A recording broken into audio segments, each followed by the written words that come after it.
DK ಸರ್ಕಾರದಲ್ಲಿ ಗದ್ದಲವೆಬ್ಬಿಸಿದಂತಹ ಬೆಂಗಳೂರು ಅಭಿವೃದ್ಧಿ ಖಾತೆ ಸಿಕ್ಕಲ್ಲ ಅಂತ ಹೇಳ್ಬಿಟ್ಟು ರಾಮಲಿಂಗಾರೆಡ್ಡಿ ರಿಸೈನ್ ಮಾಡ್ತಾ ಇದ್ದಾರೆ. ಇತ್ತ ನಾನು ಬೆಂಗಳೂರು ಖಾತೆ ಬಿಟ್ಕೊಡೋದಿಲ್ಲ ಅಂತ ಹೇಳ್ಬಿಟ್ಟು ಹಾಲಿ ಮಂತ್ರಿ ಪಟ್ಟನ್ ಹಿಡಿದು ಕೂತಿದ್ದಾರೆ. ಸೊ ಈಗ ಸಚಿವ ಸ್ಥಾನಕ್ಕೆ ರಾಮಲಿಂಗಾರೆಡ್ಡಿ ರಾಜೀನಾಮೆಯನ್ನ ಕೊಟ್ಟಿರುವಂಥದ್ದು ಜಿದ್ದಾಜಿದ್ದಿ ಶುರುವಾಗ್ತಾ ಇದೆ. ನಾ ಮುಂದು ತಾ ಮುಂದು, ನನಗೂ ಬೇಕು ನಿನಗೂ ಬೇಕು ಅನ್ನುವಂತಹ ಕಿತ್ತಾಟಗಳು ನಡೀತಾ ಇದೆ. ಸಿಕ್ಕಾಪಟ್ಟೆ ಗದ್ದಲ ಕೂಡ ಇತ್ತಿರುವಂಥದ್ದು. ಬೆಂಗಳೂರು ಅಭಿವೃದ್ಧಿ ಖಾತೆಯನ್ನ ಬಿಟ್ಕೊಡೋದಿಕ್ಕೆ ರೆಡಿ ಇಲ್ಲ. ತಮ್ಮ ಮೇಲೆ ಒತ್ತಡ ಬಂದೇ ಬರುತ್ತೆ ಅಂತ ನನಗೆ ಗೊತ್ತು. ಇಲ್ಲಿ ಕೂಡ ನಾನು ಸೀನಿಯರ್ ಇದ್ದೀನಿ, ಬೆಂಗಳೂರು ಏನಂತಲೂ ಕೂಡ ನನಗೆ ಗೊತ್ತು ಅಂತ ವಾದ ಮಾಡ್ತಾ ಇದ್ದಾರಂತೆ. GBA ಎಲೆಕ್ಷನ್ ಅಲ್ಲಿ ನಾನು ಪಕ್ಷವನ್ನ ಗೆಲ್ಸ್ಕೊಂಡು ಬರ್ತೀನಿ ಅನ್ನುವಂತಹ ಭರವಸೆಯನ್ನು ಕೂಡ ಮತ್ತೊಂದು ಕಡೆ ಕೊಡ್ತಾ ಇದ್ದಾರೆ. ನನಗೆ ತಾಕತ್ತಿಲ್ವೇನ್ರಿ, ಆಪ್ತರ ಬಳಿ ಕೃಷ್ಣ ಬೈರೇಗೌಡ ಮಾತನಾಡ್ತಾ ಇದ್ದಾರಂತೆ. ಸೊ ಈ ರೀತಿಯಾಗಿ ಪೈಪೋಟಿ ಜಿದ್ದಾಜಿದ್ದಿ ಗೊಂದಲಗಳು ನಡೀತಾ ಇದೆ, ಮುಂದುವರಿತಾ ಇದೆ. ಡಿಕೆ ಸರ್ಕಾರದಲ್ಲಿ ಗದ್ದಲವೆಬ್ಬಿಸಿದಂತಹ ಬೆಂಗಳೂರು ಅಭಿವೃದ್ಧಿ ಖಾತೆ ಸಿಕ್ಕಲ್ಲ ಅಂತ ಹೇಳ್ಬಿಟ್ಟು ರಾಮಲಿಂಗಾರೆಡ್ಡಿ ರಿಸೈನ್ ಮಾಡೋದಕ್ಕೆ ಮುಂದಾಗಿರುವಂಥದ್ದು. ಇತ್ತ ನಾನು ಬೆಂಗಳೂರು ಖಾತೆಯನ್ನ ಬಿಟ್ಕೊಡಲ್ಲ ಅಂತ ಹೇಳ್ಬಿಟ್ಟು ಹಾಲಿ ಮಂತ್ರಿ ಪಟ್ಟನ್ ಹಿಡಿದಿದ್ದಾರೆ.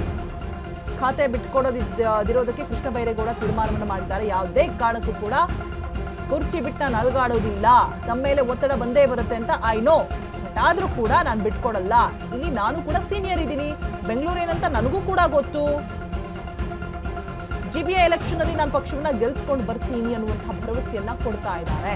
ಭರವಸೆ ಕೊಡೋಕೇನು, ನನಗೂ ಕೂಡ ತಾಕತ್ತಿಲ್ವೇನ್ರಿ, ನನಗೂ ಕೂಡ ಬೆಂಗಳೂರು ಗೊತ್ತು ಅಂತ ಹೇಳ್ಬಿಟ್ಟು ಸವಾಲನ್ನು ಹಾಕ್ತಾ ಇದ್ದಾರೆ. ಯಾವುದೇ ಕಾರಣಕ್ಕೂ ನಾನು ಬಿಟ್ಕೊಡೋದಿಲ್ಲ ಅಂತ ಹೇಳ್ಬಿಟ್ಟು ಕೃಷ್ಣ ಬೈರೇಗೌಡ ಪಟ್ಟನ್ ಹಿಡಿದು ಕೂತಿದ್ದಾರೆ.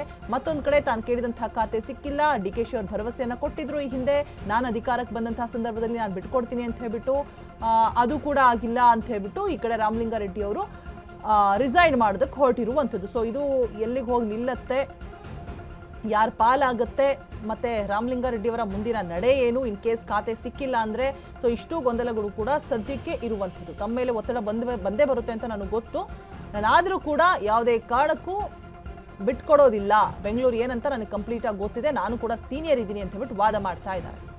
GBA ಎಲೆಕ್ಷನಲ್ಲಿ ನಾನು ಪಕ್ಷವನ್ನು ಗೆಲ್ಸ್ಕೊಡ್ತೀನಿ ಅಂತ ಕೂಡ ಭರವಸೆಯನ್ನು ಕೊಡ್ತಾ ಇದ್ದಾರೆ ಕೃಷ್ಣ ಬೈರೇಗೌಡರು. ಸೊ ಕಾದು ನೋಡಬೇಕು ಏನಾಗತ್ತೆ ಅಂತ ಹೇಳ್ಬಿಟ್ಟು. ಮತ್ತೊಂದು ಕಡೆ DKಶಿಗೆ ಸಿಕ್ಕಾಪಟ್ಟೆ ತಲೆನೋವಾಗಿ ಪರಿಣಮಿಸ್ತಾ ಇರುವಂಥದ್ದು ಈ ಒಳ ಮುನಿಸು, ಒಳ ಜಗಳ, ಕೋಲ್ಡ್ ವಾರ್ಸ್ ಇವೆಲ್ಲ ಏನಿದೆ, ಮತ್ತೊಂದು ಕಡೆ ಹಾದಿ ಬೀದಿ ಜಗಳಗಳಾಗಿ ಎಲ್ಲವೂ ಕೂಡ ಪರಿಣಮಿಸ್ತಾ ಇದೆ.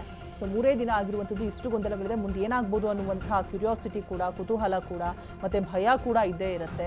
ಸೊ ತುರ್ತು ಸಭೆಯನ್ನು ಕೂಡ ಕರೆದಿದ್ದಾರೆ, ಒಂದಷ್ಟು ಮಾತುಕತೆ ಚರ್ಚೆಗಳನ್ನು ಆಡೋದಕ್ಕೆ. ಮತ್ತೊಂದು ಕಡೆ ಸಿದ್ದರಾಮಯ್ಯ ಕೂಡ ಎಲ್ಲರ ಮನವೊಲಿಸುವಂತಹ ಕೆಲಸಗಳನ್ನು ಕೂಡ ಮಾಡ್ತಾ ಇದ್ದಾರೆ.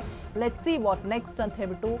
ಒತ್ತಡ ಬರುತ್ತೆ ಅಂತಲೂ ಗೊತ್ತು ನನಗೆ, ಬಟ್ ಬೆಂಗಳೂರು ಏನಂತನೂ ಗೊತ್ತಿದೆ, ನನಗೆ ಅಭಿವೃದ್ಧಿ ಕಾರ್ಯಗಳು ಗೊತ್ತಿದೆ, ನಾನು ಯಾವುದೇ ಕಾರಣಕ್ಕೂ, ನಾನು ಕೂಡ ಸೀನಿಯರ್ ಇದ್ದೀನಿ, ಯಾವುದೇ ಕಾರಣಕ್ಕೂ ನಾನು ಬಿಟ್ಕೊಡೋದಿಲ್ಲ ಖಾತೆಯನ್ನು ಅಂತ ಹೇಳ್ಬಿಟ್ಟು ಕೃಷ್ಣ ಬೈರೇಗೌಡ ಪಟ್ಟನ್ ಹಿಡಿದು ಕೂತಿರುವಂಥದ್ದು. ಒಂದು ಕಡೆ ಇದೇ ವಿಚಾರವಾಗಿ ರಾಮಲಿಂಗಾರೆಡ್ಡಿ ಕೂಡ ಬೇಸರವನ್ನ ಹೊರ ಹಾಕ್ತಾ ಇರುವಂಥದ್ದು. ನಾನು ಕೂಡ ಕಾದಿದ್ದೀನಿ ಇಷ್ಟು ದಿನ, ನನಗೆ ಆ ಖಾತೆ ಬೇಕೇ ಬೇಕು ಅಂತ ಹೇಳ್ಬಿಟ್ಟು ಸಚಿವ ಸ್ಥಾನಕ್ಕೆ ರಾಮಲಿಂಗಾರೆಡ್ಡಿ ಇದೀಗ ರಾಜೀನಾಮೆ ಕೊಡೋದಕ್ಕೆ ಮುಂದಾಗ್ತಾ ಇರುವಂಥದ್ದು. ಯಾಕಿಷ್ಟು ಜಿದ್ದಾಜಿದ್ದಿ ಆಗ್ತಾ ಇದೆ, ಇಬ್ಬರು ಕೂಡ ಯಾಕೆ ನನಗೇ ಬೇಕು ಅಂತ ಹಠನ ಹಿಡಿದು ಕೂತಿದ್ದಾರೆ ನಿಜಕ್ಕೂ ಗೊತ್ತಿಲ್ಲ. ಯಾವ ಖಾತೆ ಸಿಕ್ಕರೇನು, ಯಾವ ಸ್ಥಾನ ಸಿಕ್ಕರೇನು, ಎಲ್ಲಿ ಸಿಕ್ಕರೇನು, ಆ ಕೆಲಸವನ್ನ ನಿಭಾಯಿಸ್ಕೊಂಡು ಹೋದ್ರಾಯ್ತು. ಇದೇ ಥರ ಖಾತೆ ಕಿತ್ತಾಡೋ ಥರ ನಾನು ಆ ಕೆಲಸ ಮಾಡ್ತೀನಿ, ನಾನು ಈ ಕೆಲಸ ಮಾಡ್ತೀನಿ ಅಂತ ಕಿತ್ತಾಟ ಇದ್ದಿದ್ರೆ ಚೆನ್ನಾಗಿರುತ್ತೆ. ಅಟ್ಲೀಸ್ಟ್ ಅಭಿವೃದ್ಧಿ ಕಾರ್ಯಗಳು ಜನರಿಗೆ ಸಹಾಯ ಆಗುವಂತಹ ಕೆಲಸಗಳಾದರೂ ಆಗತ್ತೆ. ಬಟ್ ಇಲ್ಲಿ ಅವುಗಳಾಗೋದಿಲ್ಲ. ಖಾತೆ ಬೇಕು, ಕುರ್ಚಿ ಬೇಕು ಅಷ್ಟೇನೆ. ಕೆಲಸಗಳಿಗೆ ಕಿತ್ತಾಡ್ಲಿ, ಹೀಗೆ ನಾನು ಆ ಕೆಲಸ ಮಾಡಿಸ್ಕೊಡ್ತೀನಿ, ನೀನು ಈ ಕೆಲಸ ಮಾಡಿಸ್ಕೊಡು ಅಂತ ಹೇಳ್ಬಿಟ್ಟು ಅದಕ್ಕೆಲ್ಲ ಕಿತ್ತಾಡೋದಿಲ್ಲ. ಖಾತೆ ಬೇಕಷ್ಟೇ ಇವ್ರುಗಳಿಗೆ. ನನಗೂ ತಾಕತ್ತಿದೆ, ನಾನು ಪಕ್ಷವನ್ನು ಗೆಲ್ಸ್ಕೊಡ್ತೀನಿ ಅಂತ ಹೇಳ್ತಿದ್ದಾರೆ ಕೃಷ್ಣ ಬೈರೇಗೌಡರು. ಈ ಕಡೆ ಹಿಂದೆ ಭರವಸೆ ಕೊಟ್ಟಿದ್ರೆ ಇವಾಗ ಬೇಕೇ ಬೇಕು ಅಂತ ಹೇಳ್ಬಿಟ್ಟು ರಾಮಲಿಂಗಾರೆಡ್ಡಿ ಹಠ ಹಿಡಿದು ಕೂತಿದ್ದಾರೆ. ಸೊ ಫೈನಲಿ ಸಚಿವ ಸ್ಥಾನಕ್ಕೆ ರಾಜೀನಾಮೆಯನ್ನ ಕೊಡೋದಕ್ಕೆ ಡಿಸೈಡ್ ಕೂಡ ಮಾಡಿರುವಂಥದ್ದು. ಈ ಕಡೆ ಸಿದ್ದರಾಮಯ್ಯ ಕೂಡ ಎಲ್ಲರ ಮನವೊಲಿಸುವಂತಹ ಕೆಲಸವನ್ನು ಕೂಡ ಮಾಡ್ತಾ ಇದ್ದಾರೆ. ಅವರ ಅಗತ್ಯ ಇದೆ ರಾಜ್ಯಕ್ಕೆ ಅನ್ನುವಂತಹ ಒಪಿನಿಯನ್ ಕೂಡ ಕೆಲವರು ಸಚಿವರು ಕೂಡ, ಮಂತ್ರಿಗಳು ಕೂಡ ಹೊರ ಹಾಕ್ತಾ ಇದ್ದಾರೆ. ರಾಮಲಿಂಗಾರೆಡ್ಡಿ ಅವರು ಸೀನಿಯರ್ ಇದ್ದಾರ್ರಿ, ಅವ್ರನ್ನ ಉಳಿಸ್ಕೊಬೇಕ್ರಿ, ಅವರ ಅಗತ್ಯ ಇದ್ದೇ ಇದೆ ಪಕ್ಷಕ್ಕೆ, ಇಲ್ಲಾಂದರೆ ಡ್ಯಾಮೇಜ್ ಆಗೋದು ಕಟ್ಟಿಟ್ಟ ಬುತ್ತಿ. ಮತ್ತು ಇದನ್ನೇ ಒಂದು ಬೆನಿಫಿಟ್ ಆಗಿ ತೆಗೆದುಕೊಂಡು ಕೇಸರಿ ಪಡೆ ಏನು ಮಾಡಬೇಕು ಆ ಕಡೆ ಸೆಳೆಯೋದಕ್ಕೆ ಎಲ್ಲ ರೀತಿಯಾದಂಥ ಪ್ಲಾನಿಂಗ್ಸ್ಗಳನ್ನು ಮಾಡ್ತಾ ಇದೆ. ಬಿಕಾಸ್ ಸೀನಿಯರ್ಸೇ ಇಲ್ಲಿ ಡೈನಮಿಟ್ ಇಡ್ತಾ ಇರೋದ್ರಿಂದ ಸೊ ಆ ಕೇಸರಿ ಪಡೆಗೆ ತುಂಬ ವರದಾನವಾಗಿ ಪರಿಣಮಿಸುತ್ತೆ. ಸೊ ಇದರೆಲ್ಲದ್ರ ಮಧ್ಯೆ ಊಸ್ಟ್ ಆಗ್ತಾ ಇರೋದು ಡಿ ಕೆ ಶಿವಕುಮಾರ್ ಏನು ಮಾಡಬೇಕು ಅಂತ ಗೊತ್ತಾಗದೆ ಈಗ ತುರ್ತು ಸಭೆಯನ್ನು ಕೂಡ ಕರೆದಿದ್ದಾರೆ. ಸೊ ಏನೆಲ್ಲ ವಿಚಾರಗಳ ಚರ್ಚೆ ಆಗತ್ತೆ ಅಂತ ಕಾದು ನೋಡಬೇಕು. ಸೊ ಈ ರೀತಿಯಾದಂತಹ ಟೆನ್ಷನ್ಸು ಗೊಂದಲಗಳು ಉಂಟಾದಾಗ ನಿಜಕ್ಕೂ ಜನಸಾಮಾನ್ಯರಿಗೂ ಕೂಡ ಏನಾಗ್ಬೋದು ಮುಂದೆ ಅನ್ನುವಂಥ ಕ್ಯೂರಿಯಾಸಿಟಿ ಹೆಚ್ಚುತ್ತೆ. ಇದು ಎಲ್ಲದೂ ಕೂಡ ಏನು ಪ್ರೆಡಿಕ್ಟ್ ಮಾಡೋಕ್ಕಾಗದೇ ಇರುವಂಥದ್ದು ಏನಾಗಿಲ್ಲ. ಊಹೆಗಿತ್ತು ಏನೋ ಈ ರೀತಿಯಾಗಿ ಆಗ್ಬೋದು. ಖಾತೆ ಹಂಚಿಕೆ ವಿಚಾರ ಸಂಪುಟ ರಚನೆ ಯಾವಾಗ ಆಯಿತು ಆಗ್ಲೇ ಒಂದು ಚಿತ್ರಣ ಸಿಕ್ಕಿತ್ತು, ಹೀಗಾಗಬಹುದು, ಅಸಮಾಧಾನಗೊಂಡಿರುವಂಥವರು ಏನು ಬೇಕಾದರೂ ಉಲ್ಟಾ ಹೊಡಿಬಹುದು ಅನ್ನುವಂಥ ಒಂದು ಚಿತ್ರಣ ಇತ್ತು. ಸೊ ಹಾಗೆ ಆಗ್ತಾ ಇದೆ. ಇನ್ನು ಮುಂದಕ್ಕೆ ಯಾವುದೆಲ್ಲ ಮಹತ್ತರ ಬೆಳವಣಿಗೆಗಳು ಡೆವಲಪ್ಮೆಂಟ್ಸ್ ಆಗತ್ತೆ ಗೊತ್ತಿಲ್ಲ. ಸದ್ಯಕ್ಕಂತೂ ರಾಜೀನಾಮೆ ಕೊಡೋದಕ್ಕೆ ಇಬ್ಬರು ರೆಡಿ ಆಗಿರುವಂಥದ್ದು ವಿತ್ ರೀಸನ್ಸ್ ಕೂಡ ಹೇಳ್ತಾ ಇದ್ದಾರೆ ಯಾಕಾಗಿ ಅಂತ ಹೇಳ್ಬಿಟ್ಟು.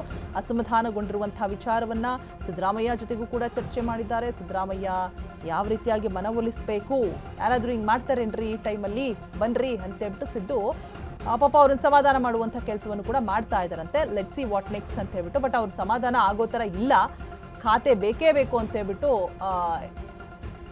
ಪಟ್ಟನ್ನು ಹಿಡಿದು ಕೂತಿದ್ದಾರೆ. ನನಗೆ ಬೇಡ ಸಚಿವ ಸ್ಥಾನ ಅಂಥೇಳಿ ರಾಜೀನಾಮೆಯನ್ನು ಕೊಟ್ಟು ನಾನು ಕೇಳಿರುವಂತಹ ಖಾತೆ ಬೇಕೇ ಬೇಕು ಅಂತ ಹೇಳಿಬಿಟ್ಟು ಪಟ್ಟನ್ನು ಹಿಡಿದು ಕೂತಿದ್ದಾರೆ ರಾಮಲಿಂಗಾರೆಡ್ಡಿ ಅವರು.